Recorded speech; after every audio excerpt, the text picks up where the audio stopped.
Welcome back to another Awareness to Action Enneagram podcast. My name is Seth Creekmore. What? No, my name is Creek. I'm with my lambent co-host, María, Sikora, María, José, Munita. I feel like I've done this before. I know what that word means. I do. So this word comes from our longtime singular listener. Our good friend of the show. Our good friend, yes. Joel. Hi, so Joel. he must think you guys to be glowing, gleaming, flickering, and a soft radiance. Yes. Well, So- who doesn't? And and that shows even more now that we're a soft radiance, not an all-consuming fire. Well, Not everybody experiences us when we're off the record. That's right. Yeah, That's true. Yeah, Like you know you the do. behind the scenes piece of it. Yeah. Everybody else thinks we're warm and loving and approachable and lovely in every way. Oh. Yes. So speaking of warm and lovely in every way, preservers. We're talking about preserving today. That's a great transition. I thought so. I really did. You must have been up all night thinking about that transition. All night. Most of my my goals for the year, when I stopped to think about them, of this new year to 2026, are preserving. How's the And- gym going? Yeah. We all want to know. Don't ask because I cannot automate it. Whatever I can automate, it's really working well. Going to the gym, not so much. I think that's kind of typical, though, for I know. most people's New Year's resolutions. I know, and that I sort of know. thing. I mean, not to diminish, I know, your- but some of them are working, Uh-huh. and are working because I'm automating them. Mm-hmm. So I'm making my life easier in those things, so that I can pay enough attention to them. Yeah. You are outsourcing the zone of indifference. Yep, I am. Yeah. To So- artificial intelligence. There you go. Yeah. All right, so what are we Maria talking Jose's about been bitten by the AI. All I want to bug. talk She- about is AI these I know. days. So But we have to talk about coaching preservers. So let's hop I into know. this here. Yes. So, listeners, if you want a more in-depth sort of definition and of preserving, why Mario and Maria Jose call it that, all of that, there are previous episodes. You can find them in the show notes. But let's start with just a simple definition, Mario, of preserving. So most people refer to this as the self-preservation instinct. We think of it as a cluster of needs in a particular domain.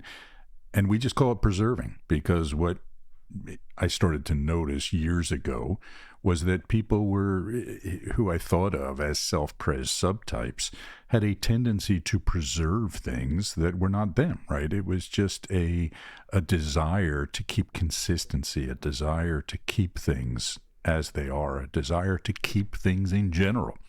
I started to see how a lot of preservers, and again, not exclusive, all of them universally, but a lot of them liked to collect things, liked little knickknacks that were reassuring or that had memories for them, pictures of people that they cared about. They tended to like things like scrapbooking and genealogy and these different sort of habits that just reflected to something broader than self-preservation.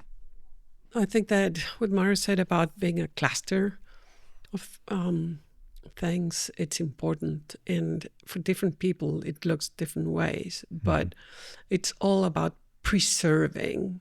And it's a verb. I mean, it's not, we don't use like preservation at all.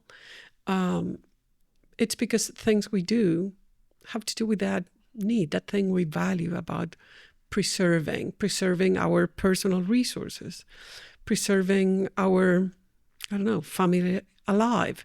And I know that if we have a family, we all want them to be alive, but some of them would worry more about it than others, Right. And so it's, what do you pay attention to? It has to do with preserving more than the self, including the self, but more than that.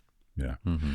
I think this is the instinctual bias that is the easiest to see, right? To actually observe, because the things that they are doing, the things that they are talking about are so, I don't know, just visible, right? They're doing things related to it. Whereas with navigators in particular, you don't see navigators navigating very often because so much of it is internal. But this is probably the easiest one to point out, or to Why don't we talk about navigating?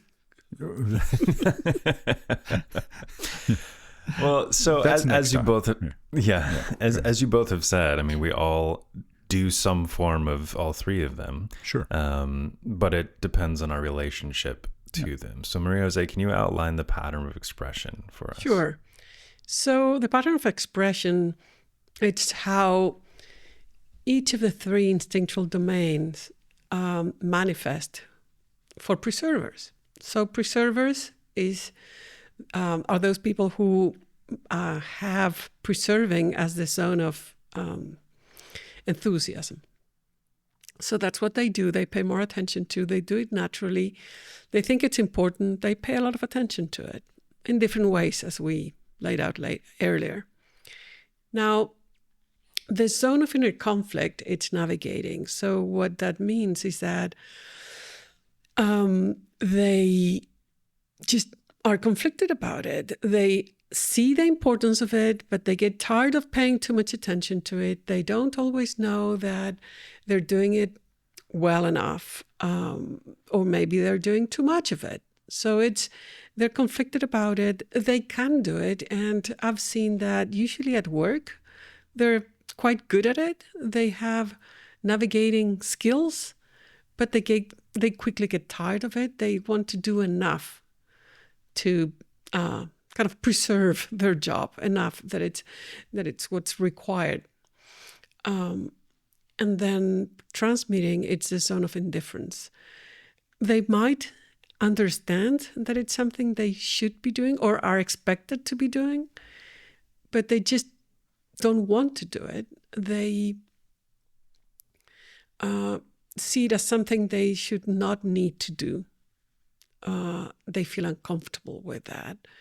They feel like I should just be doing my job, and that should speak for itself.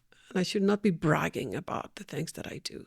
People who do that, it's like a show off. They have this distortion where when they think about it, they see these people who are just selling smoke. They take it to kind of the extreme, and they do not want to be that person.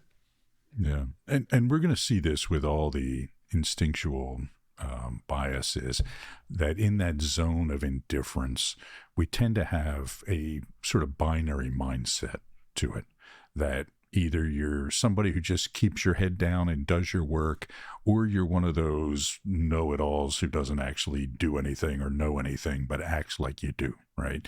That's what the preserver sees in the transmitting domain. Okay. And this makes it harder to start to develop skills in that area, because they only see two choices: the way I am or a way I don't want to be.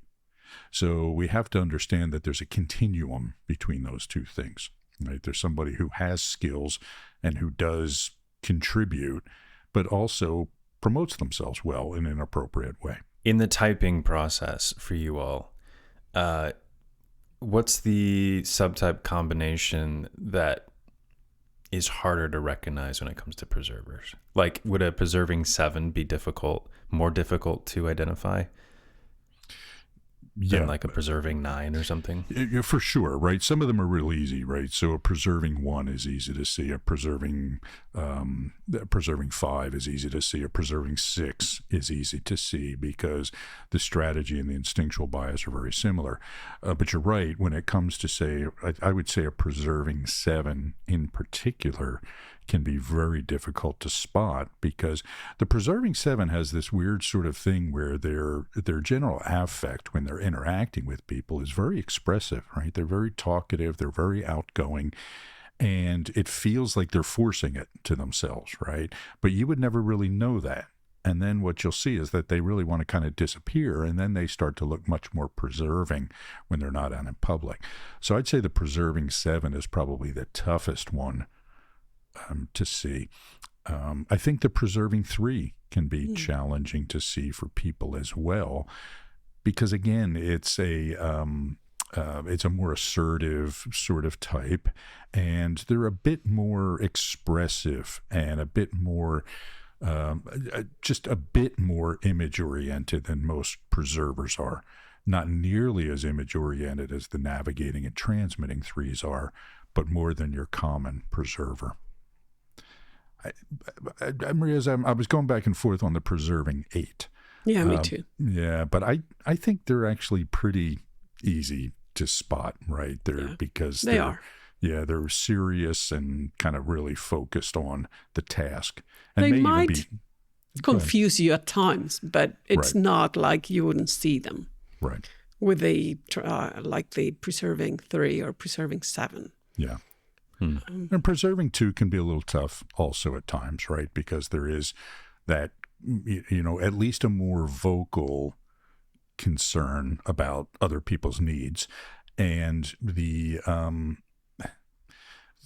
preserving 2 is a bit more other conscious than a lot of the other preserving subtypes are. But still, they're pretty easy to see once you know what to look for. Because they pay attention to preserving stuff. Yeah. So that's a good example of just not preserving the self. Yeah. In your coaching practices, what are kind of the common strengths that you see with preservers? Have a lot of attention to details. Yeah. Maria, can I just make one comment and then you go with that? It's really important here that we make a distinction between skillfulness and attention to something. Okay. Not every preserver is going to have all the strengths that, Maria Jose is about to list. But typically the people we work with are pretty accomplished people, so they tend to be strong in those areas, right? But not every preserver is. This is a really important thing to understand, that there's a distinction between skill and attention. So they have kind of good organizational skills. They pay attention to the details and the structure, the processes, procedures. They have a natural attention to it. And because they are used to it, they think it's important, they tend to be good at it. As Mario said, that doesn't mean that everybody will at everything, process and procedure related, but they tend to be better because they pay a lot of attention to it. They are cautious, conservative. They like kind of safer things than experiment with risky stuff.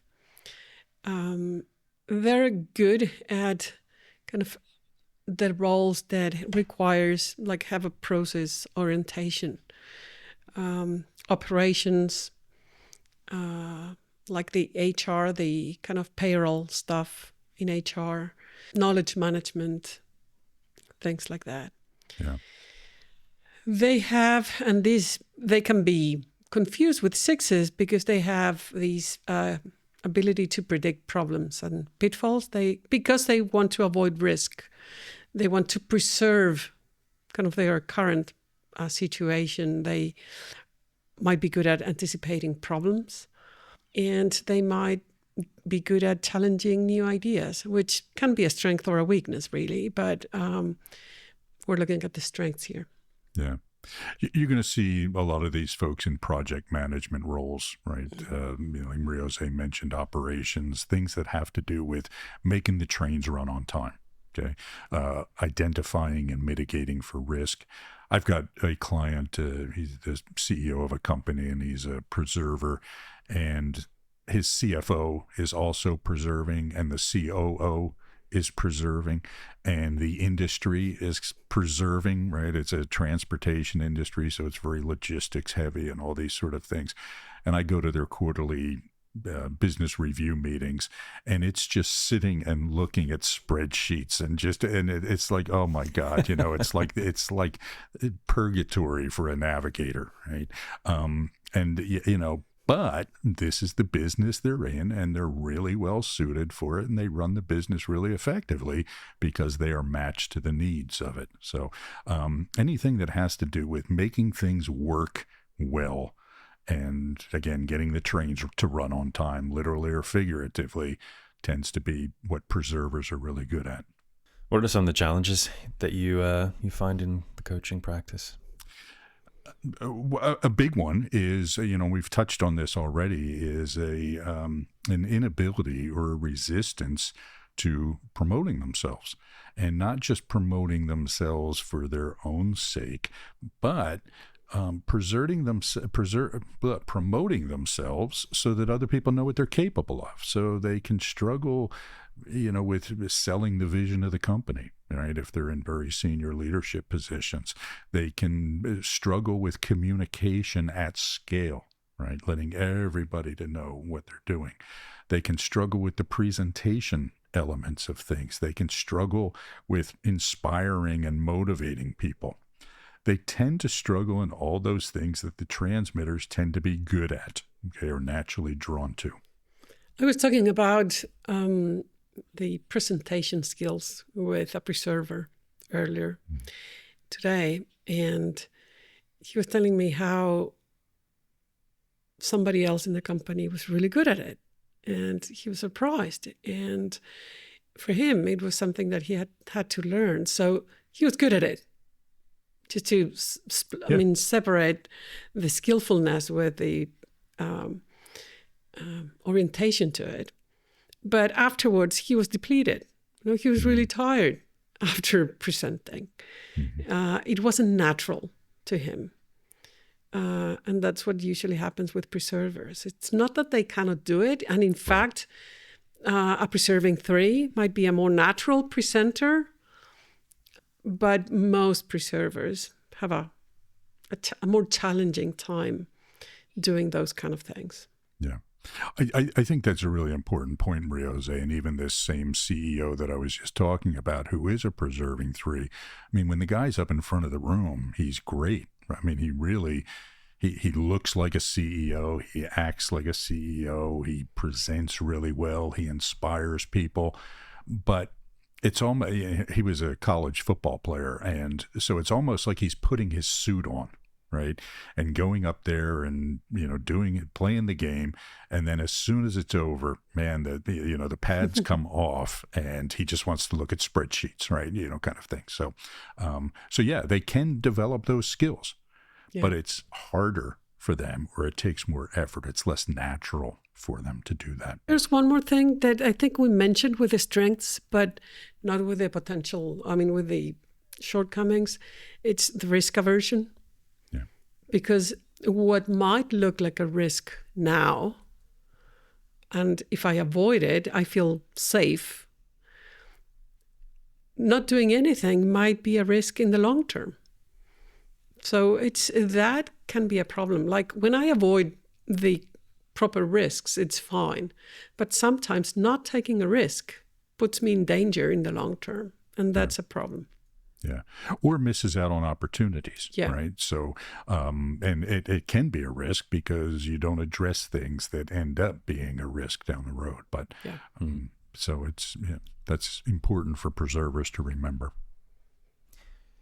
Could you correlate like the strengths and weaknesses and challenges with the pattern of expression?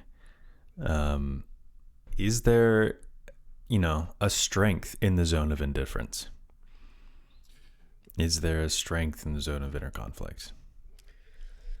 I think in the zone of inner conflict, yes. There's a potential strength that some people leverage more than others. I think that the navigating stuff, preservers can be really skillful because they're halfway through. Like they do understand it's important. So they pay enough attention, and for some of them, that enough, it's more, and they do it more often, and they have it as a strength.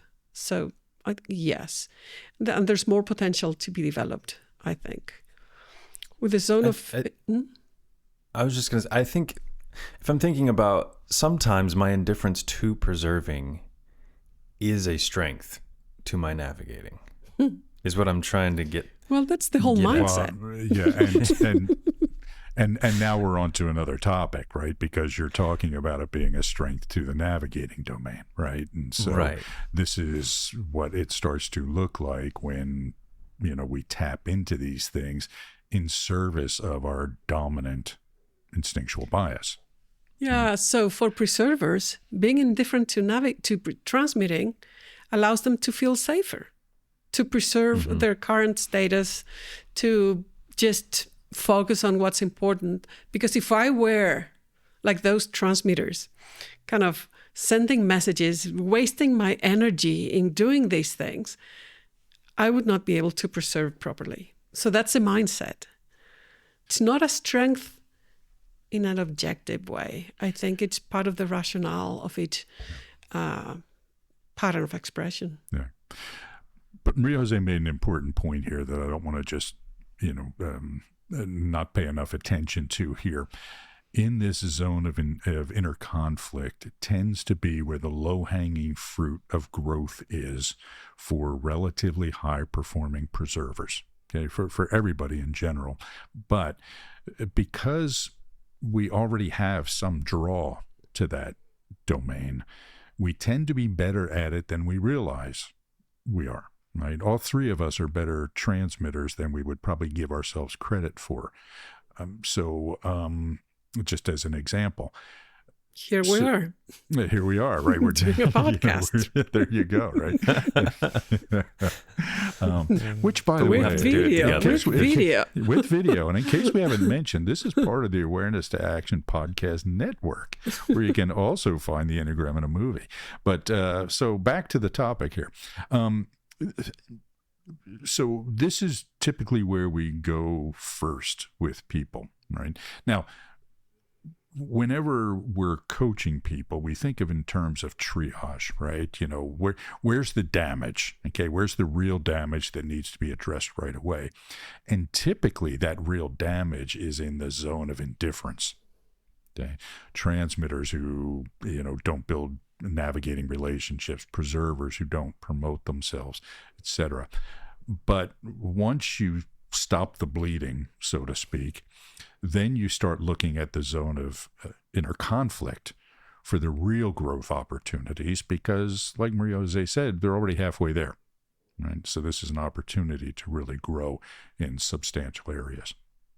So back to kind of the original question of the pattern expression. But we didn't want to answer that original question. Yeah, we wanted to talk. No, go ahead. That's part of your outline, so take it up with yourself. But I wrote that outline yesterday, Creek. Come on, maybe you got to hold me to that. Yeah, so they do correlate, and what we shared initially were kind of preserving strengths and weaknesses that correlate to the lack of transmitting attention. Yeah. What we didn't have in there were the middle ground navigating stuff, which it's kind of, it can be a weakness, it can be a strength. It depends. It's not so visible as the other two, the two extremes. How being a preserver helps me in so many ways, and the lack of transmitting kind of hurts me at times. Yeah. It's an easier sale to get a preserver to start stretching in their relationships a little bit more, right? Doing a little bit more networking, building, bridges to other departments in the organization, etc. It doesn't feel as exposing. It doesn't feel as risky. And that's just general kind of navigating stuff, right? Identifying, okay, here are the people I need to have better relationships with. And then typically what we'll do is we'll get them to project manage that relationship building, right? You put it in terms that resonate with them of, okay, create a process for building relationships, write it down, create a spreadsheet, whatever it is you need to do to make it comfortable to you. So in every coaching engagement, you're helping them grow, obviously, and using the awareness to action process. What does that look like for preservers specifically? Yeah, so first of all, we would never say you need to be a good navigator or a good transmitter, like in general. That sounds pretty much impossible. And it is. We need to pay attention to particular behaviors that would be good for my growth. And those behaviors, we need to see them in terms of the value they provide to my zone of enthusiasm. So if I'm a preserver, how do these navigating or transmitting behaviors help me in feeling like I'm preserving better? If I try to convince them, because they understand they need to do that, but if I try to convince them that it's good to be a good transmitter, we will never get the buy-in from them. But if we say, if you do this particular thing, which is causing you trouble, you will be able to preserve better, then you'll get their attention and their desire to work on it. And I think that so one of the things that we need to do in the authenticity piece, and like identifying the conflicting commitments, many times we distort what that behavior means. We have it associated with something that will not allow us to preserve as we want. So if I'm going back to my example, if I'm promoting myself, I'll be like those people who brag about things that they probably can't even do. And that will get me, make me lose energy, or like not be able to preserve well. Well, we need to address that distortion right away and talk about what we really mean by self-promotion. So by self-promotion, it's the appropriate value that the organization needs to know about. It's not more than what it really is. So when you address it that way, and you do it in terms of preserving, and say, if you get better at self-promotion with the appropriate people at the appropriate level, you will be able to keep your job. Otherwise, if they, downsize the company and they don't know what you're capable of, you might get fired. So if you want to preserve your job, people need to know what you're capable of. And that's a way for them to see the value of it and be open to taking action. The key with the awareness to action process is to leverage somebody's fundamental values, what it is they really care about, as motivation to get them to change behaviors, right? Or to change the narratives they have. And as José alluded to, you can't just say, okay, be better at preserving, because that means so many things, right? We often hear in the Enneagram world people saying, oh, you need to be equally good at all three instincts. That just doesn't even mean anything, okay? Because what we're talking about here is that you have to identify the behaviors that are relevant to your life, and you have to be skillful at those, okay, to the degree that you need to be skillful. You don't have to be, a genius at everything. You have to be requisitely skillful at the things that make you successful in life or successful in your work. So we have to identify specific behaviors. We have to put it into some frame of reference of how it relates to the instinctual biases. Oh, this is a preserving kind of activity, and that's why I am natural for it. But this is a transmitting behavior, and it doesn't appeal to me at all. So those things that don't appeal to us, we have to make them appeal.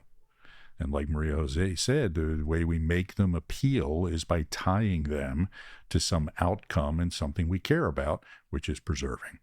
So if people know how good we are at our job, then we will have a job. That's what it comes down to. As our last topic of conversation here, so coaches that are preservers, what are their strengths? What are their things that they might be missing? Yeah, so each of the instinctual biases is going to bring a inclination towards skillfulness in particular areas, right? So typically what we find is that Coaches with a preserving instinctual bias are really good at coaching people in more preserving related activities. José and I, as navigators, are really good at coaching people, in things related to the navigating domain. And we coach people in the other domains as well, but that's really our sweet spot. Right. I mean, I think our ears perk up a little bit more when we hear clients talking about preserving things that they're struggling with, like, oh, finally, something interesting to talk about. Right. So the things that preservers tend to be, let's see, how do I want to put this? The gifts that preserving coaches often have is around methodology. Right, around consistency, around structure, around process, right? So they tend to run their business more in a more organized way. They tend to be more methodical in, things like their scheduling and their billing and, all of these things. And they're good at helping the clients see where they're dropping the ball on a lot of those preserving things and giving them insights on how to get better at those. Challenges, it's the same as with any other thing. It's self-promotion. Yeah. It's and this applies to all of the profiles, but it's seeing the issues and knowing what to do in the other two domains. So it's identifying and kind of resonating with the issues of the client when they're not preserving. That could be a challenge. Not only knowing what to do about it, but seeing it as a problem to be addressed. I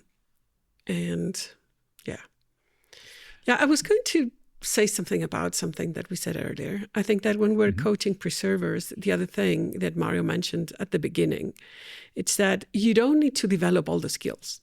You need to also be able to identify how to outsource what you're not natural at doing. Yeah. And that's a big part of it.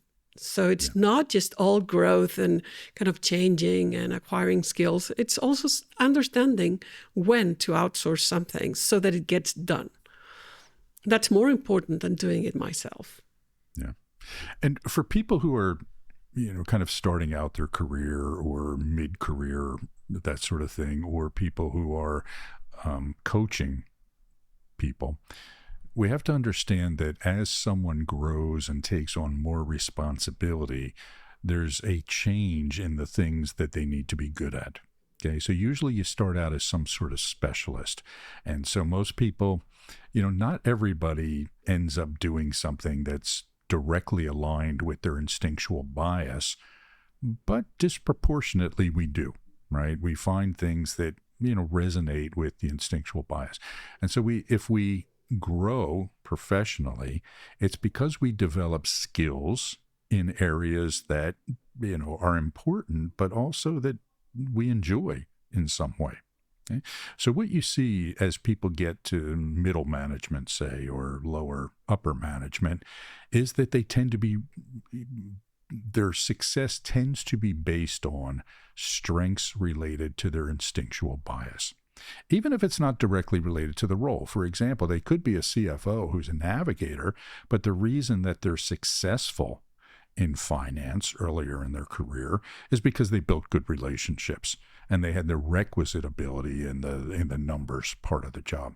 Okay, but what happens as you grow in your career is that the things you're responsible for become broader.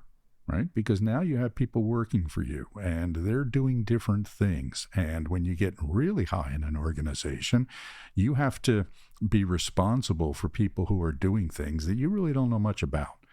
So you have to make sure that you are learning enough about those things to at least know, if I can't do it myself, I need to know who to outsource it to. And I need to know what those things are, right? So you don't have the luxury of just, focus on your strengths and everything will be fine. That's great if you want to be a individual contributor your whole life. Right? But if you want to really grow, you have to start to say, okay, there are gaps in my game. There are things that are weaknesses. They weren't weaknesses when I was an individual contributor, but as a vice president, There are real gaps, and I have to fill those gaps, and I have to do so by understanding which instinctual bias they correlate to, what my inner objections to doing those things are, how I can start to grow and get better at them, at least to the degree that I need to, and then how I can skillfully outsource those things I can't do myself. It's a good place to stop here, I think. So any things that you all need to plug real quick before we wrap up? Well, we do have the certification program coming up. I don't know when this is going to air, but it does start on March 23rd, the level 1. So go to ATA certification. You can learn so much more about all this stuff. Sounds good. All right. We'll talk to you later, folks. Bye. Yeah.